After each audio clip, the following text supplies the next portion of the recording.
Artificial intelligence അഥവാ നിർമ്മിത ബുദ്ധി സാങ്കേതിക വിദഗ്ധന്റെയും സാധാരണക്കാരന്റെ കൈവെള്ളയിലും ഒരുപോലെ എത്തി നിൽക്കുന്ന കാലഘട്ടത്തിൽ കൂടിയാണ് നാം ഇന്ന് കടന്നുപോയിക്കൊണ്ടിരിക്കുന്നത്. അതിനൊരു ഉത്തമ ഉദാഹരണമാണ് നാം എല്ലാവരും ഉപയോഗിച്ചുകൊണ്ടിരിക്കുന്ന വാട്സാപ്പിൽ പ്രത്യക്ഷപ്പെട്ട നീലവളയം.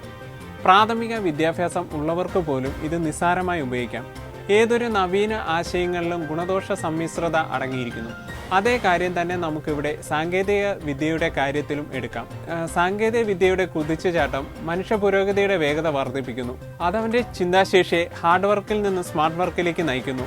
സാങ്കേതിക വിദ്യയുടെ അതിപ്രസരം മൂലം മാനവരാശിയെ ബാധിക്കുന്ന രണ്ട് പ്രധാന അപകടങ്ങളിലൊന്നാണ് ചിന്തയെന്ന തൻ്റെ ആയുധത്തിന് വിശ്രമം നൽകി സാങ്കേതിക വിദ്യയുടെ അടിമത്തത്തിൽ അഭയം പ്രാപിച്ചു കഴിഞ്ഞിരിക്കുന്നു എന്നത്.